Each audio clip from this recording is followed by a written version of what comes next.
핸드폰으로 사진 촬영이 가능해지면서 이제 남녀노소를 막론하고 사진을 가까이 하게 되었죠. 나이와 성별에 따라 사진을 찍는 대상은 조금 다르기는 하지만 많은 사람들이 그때 그 시간을 추억으로 간직하기 위해서 사진을 찍습니다. 이러한 사진을 흔히 인증샷이라고 합니다. 인증샷은 어떤 행위가 실제로 있거나 또 어떤 일이 사실임을 증명하기 위해 찍는 사진으로 추억하기 위해 아니면 또 자랑하기 위해 아니면 인정받기 위해 찍는 모든 사진을 말합니다. 아름다운 곳에 갔을 때나 또 좋은 선물을 받았을 때나 좋은 사람을 만났을 때 또 추억을 쌓고 싶을 때 또 맛있는 음식을 먹을 때 등등 우리는 특별한 순간을 기억으로 남기기 위해 또는 타인에게 보여주기 위해서 사진이라는 것을 찍습니다. 많은 청년들이 이 인증샷 한 장을 위해서 많은 시간과 또 돈을 지불하고 위험도 감수합니다. 누군가에게 자랑하고 싶어서 또는 누군가에게 인정받고 싶어서 인증샷을 남기죠. 나 이거 했다, 나 이거 가봤다, 나 이거 받았다, 나 누구 만났다 등등 글로 쓰지는 않지만 많은 사람들이 온라인에서 인증샷을 올리며 자랑을 합니다. 반면 나이가 있으신 어르신 핸드폰 사진첩에는 인증샷보다는 추억용 사진이 더 많으십니다. 옛날 사진들, 또 가족 사진들, 아니면 손주 사진, 아니면 꽃, 숲 사진, 등산했을 때 사진 이런 걸로 가득하시죠. 성도님들의 핸드폰 사진첩에도 분명 지우지 않고 보관하고 계시는 사진이 있으실 텐데 그 사진을 지우지 않고 보관하는 이유는 추억이 되기 때문입니다.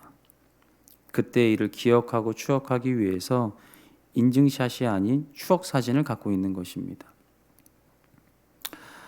그렇다면 우리의 신앙생활은 어떠할까요? 만약 우리의 신앙생활을 사진으로 찍어서 저장할 수 있다면 여러분의 사진첩에는 인증샷이 많을까요? 추억 사진이 많을까요? 예를 들어 오늘의 예배를 사진을 찍어서 신앙이라는 앨범에 저장을 한다면 오늘의 말씀을 기억하기 위해 사진을 찍고 싶으신가요? 아니면 오늘 이 이른 새벽부터 예배에 참석한 나 자신을 자랑하기 위해 사진을 찍으실 건가요? 당연히 우리는 전자를 택할 것입니다. 신앙생활은 말씀을 기억하고 살아내는 것이니까요. 하지만 우리의 실제 삶과 우리가 추구하는 신앙은 추억용 사진보다 인증샷을 많이 찍습니다. 내가 기억하는 신앙보다 남들이 기억해주는 신앙을 살고 싶어 하죠. 그래서 만일 오늘 본문과 같은 일이 우리의 삶에 일어났다면 우리는 하나님께 감사한 마음이 크기보다는 아쉬운 마음이 조금 더 컸을 것 같습니다. 왜냐하면 귀먹고 말 더듬는 자가 듣게 되고 말이 분명해진 이 사건은 분명 정말 놀라운 일이지만 우리는 이 사건을 통해서 치유받은 나 자신이 드러나고 싶기 때문입니다. 오늘 본문에 등장하는 이방 여인처럼 개취급을 받으며 멸시를 당하거나 귀먹은 자처럼 예상치 못한 방법으로 치유를 받으면 우리는 아쉬워합니다. 즉 나를 치료하시고 나를 구원하신 예수 그리스도가 드러나는 추억 사진이 아니라 내가 치료받고 내가 구원받았다는 인증샷을 찍기 원한다는 것이죠. 예수 그리스도가 드러나는 사진을 찍었다면 우리는 그 사진을 돌아볼 때마다 그때의 감동과 은혜로 하나님께 감사하며 또다시 힘을 얻을 수 있을 텐데 우리는 내가 드러나는 인증샷만 찍어서 나중에 사진을 보면 예수님의 모습은 없는 것입니다. 본문을 통해 말씀을 더 깊이 보도록 하죠. 먼저 병자를 고치신 장면을 통해 두 가지 모습을 먼저 볼 텐데요. 병자를 데리고 온 자, 그리고 고침을 받은 병자의 모습을 한번 보도록 하겠습니다. 먼저 병자를 데리고 온 자들을 한번 보겠습니다. 32절을 보면 사람들이 예수님께 귀먹고 말 더듬는 자를 데리고 옵니다. 그런데 이들이 무엇을 간구하나요? 안수하여 주시기를 간구합니다. 사람들이 원했던 그림은 예수님께서 그 병자에게 직접 안수하셔서 그의 병을 고치는 것을 목격하는 것이었습니다. 그래서 사람들은 그가 낫게 되는 것을 직접 보고 싶어서 예수님께 안수해 주십시오라고 간구했습니다. 그들은 예수님께 고쳐달라고 간구하지 않고 안수해 주시기를 간구했습니다. 사람들은 이 사람을 고쳐주세요가 아니라 이 사람에게 안수해 주세요라고 예수님께 부탁했던 것이죠. 그래서 저는 이들이 정말 이 병자를 긍휼히 여겨서 예수님께 데리고 왔는지 의문이 듭니다.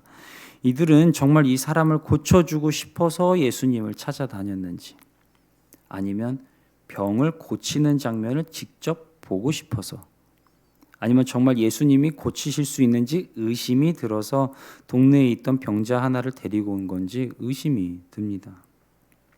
왜냐하면 36절에 예수님께서 병자를 고치시고 나서 아무에게도 말하지 말라고 하셨는데도 이들은 더욱 널리 열심히 이 사건을 전파하기 때문입니다.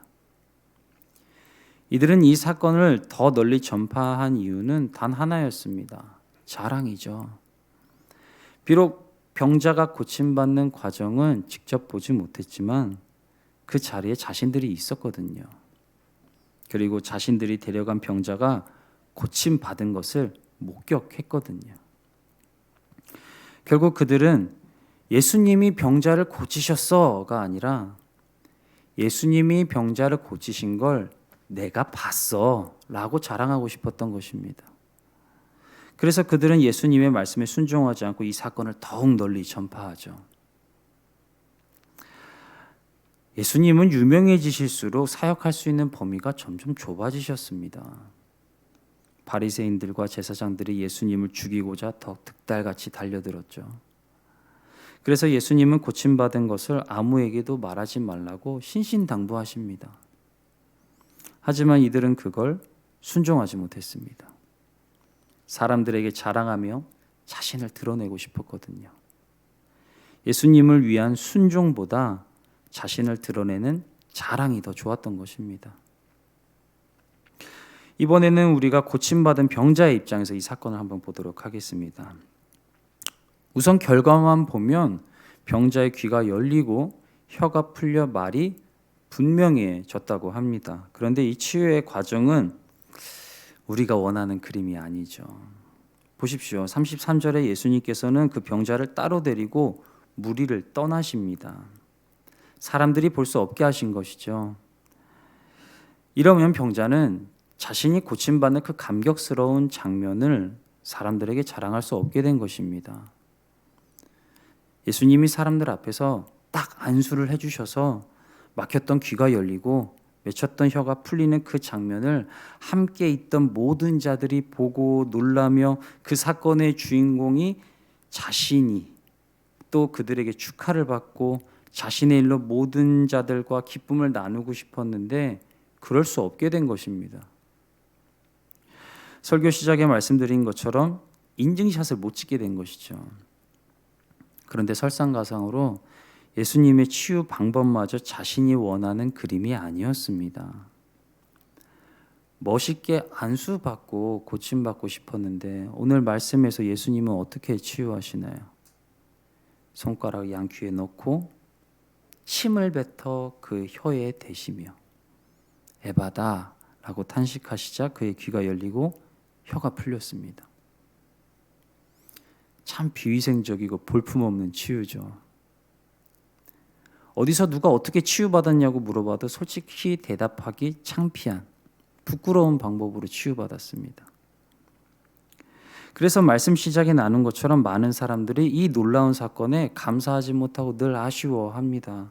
이 놀라운 사건에 자신이 극적인 주인공이 되지 못한 것을 늘 아쉬워하죠. 아무리 놀라운 은혜를 받아도 내가 원하는 그림이 아니라면 감사하지 못하고 내가 원하는 그림대로 해결되지 않으면 그 결과가 아무리 은혜였더라도 우리는 아쉬워하는 것입니다. 우리는 늘 성문 앞에서 구걸하던 거지가 베드로의 손을 잡고 일으킴을 받아서 성전으로 뛰어들어가며 하나님을 찬양하는 극적인 장면과 고침을 원하지, 그 누구도 이렇게 기도하진 않습니다. 하나님, 제 귀에 손가락을 넣어주시고 제 혀에 침을 발라주세요 라고 기도하지 않습니다. 결국 많은 신앙인들이 하나님께 기도 제목을 간구하면서 동시에 자신이 원하는 구도와 그림까지 하나님께 제시하는 것입니다. 내가 주인공이 되고 싶기 때문입니다. 사랑하는 성도 여러분, 모든 일에는 우리 자신이 아니라 예수님이 증거되어야 합니다. 신앙은 내가 이렇게 신앙생활 했다라는 것을 증명하는 것이 아니라 내 삶의 주인은 예수님이다라는 것을 증명하는 것입니다. 우리의 신앙의 주인공은 예수님이기 때문입니다. 안수에서 고침받지 못하고 또 사람들의 관심 속에서 치유받지 못한 게 뭐가 중요합니까? 귀에 손가락을 넣고 침을 혀에 바른 것이 뭐가 중요할까요? 우리에게 중요한 것은 예수님께서 나를 고치셨다는 것입니다. 내가 예수님께 은혜를 입어 고침 받았다는 것이 중요하지, 내가 어떤 방법으로, 어떤 모습으로, 어떤 형식으로, 어떤 자리에서 고침 받은 것은 전혀 중요하지 않습니다. 그런데 우리는 간혹 이러한 것들을 더 신경 쓸 때가 많습니다. 어떻게 신앙생활해야 멋있는지, 어떻게 신앙생활해야 남들에게 칭찬을 받는지, 어디서 기도를 하고 어떻게 찬양을 하며 무엇을 해야 관심을 받을 수 있을지 고민하면서 신앙의 인증샷만 찍으려고 하죠. 그래서 신앙생활을 열심히 한다고 했는데 나중에 보면 예수님은 보이지 않고 나 자신만 보이는 겁니다. 그동안 찍었던 신앙의 사진을 다 펼쳐놓고 보니까 예수님의 모습은 하나도 없는 것이죠. 성도 여러분, 우리의 신앙이 이래서는 안 됩니다. 내가 원하는 그림을 하나님께 간구해서는 안 됩니다. 왜냐하면 그 간구는 결국 불순종과 교만을 낳기 때문입니다. 그러므로 혹여 우리의 삶이 본문에 등장하는 병자의 고침의 과정처럼 우리가 원하는 그림이 전혀 아닐지라도 우리는 감사할 수 있어야 합니다. 내가 드러나지 않고 오히려 나를 통해 주의 영광이 드러난 것에 감사해야 하는 것이죠. 그래서 요한복음 9장 말씀에서는 제자들이 태어날 때부터 맹인이 된 사람을 보며 예수님께 저 사람이 맹인으로 태어난 것이 누구의 죄로 인함인가요? 라고 물어봤을 때 예수님께서 이렇게 대답하신 겁니다. 이 사람이나 그 부모의 죄로 인한 것이 아니라 그에게서 하나님이 하시는 일을 나타내고자 하심이라. 아멘.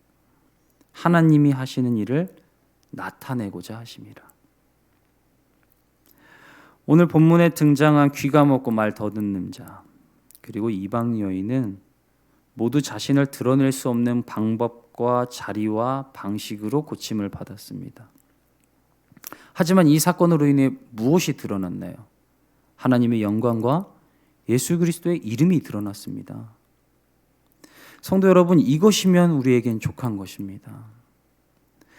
우리의 신앙의 주인공은 예수님이시고 우리는 조연에 불과하기 때문입니다. 아까 말씀드렸듯이 신앙생활은 나를 드러내는 삶이 아닙니다. 신앙생활은 내 삶의 주인은 하나님이십니다 라고 고백하는 삶이기 때문입니다. 그래서 믿음은 반드시 겸손히 수반됩니다. 이방 여인이 예수님 앞에서 겸손히 믿음으로 간구하였듯이 겸손이 없는 믿음은 참된 믿음이 될 수가 없습니다. 우리가 예수님을 믿고 예수님의 방법과 예수님의 때와 예수님의 뜻을 믿고 따른다면 반드시 그 방법과 시간과 뜻에 겸손히 순종해야 합니다. 절대로 신앙의 과정 속에서 자신이 원하는 구도와 그림을 하나님께 강요해서는 안 된다는 것이죠. 우리에게 중요한 것은 우리의 연약함과 부족함이 예수 그리스도의 이름으로 강해지고 채워지는 것이지 어떻게 강해지고 언제 어디서 이루어질지는 중요하지 않습니다. 오직 우리를 통해 예수의 이름, 하나님의 영광이 드러나는지가 더 중요한 것이죠. 우리가 찍은 신앙의 사진들을 쫙 펼쳐놓고 보았을 때 내 모습은 하나 없이 예수님의 모습만 찍혀 있다면 그것이 훌륭한 신앙인 것입니다. 성도 여러분, 신앙의 인증샷을 찍으려고 하지 마십시오. 신앙의 주인공이 되려고 하지 마십시오. 신앙은 예수님을 담는 과정입니다. 우리의 신앙의 사진첩에는 오직 예수님의 사진만 가득해야 하는 것입니다. 우리 세상예배 니레교회 모든 성도가 자신이 원하는 구도와 그림을 하나님께 강요하는 자가 되지 아니하고 오직 하나님의 영광과 예수 그리스도의 이름만 드러내는 삶이 되어서 삶을 통해 하나님이 하시는 일을 온전히 나타내는 복된 삶, 아름다운 삶 되시길 주님의 이름으로 축복합니다. 기도하겠습니다.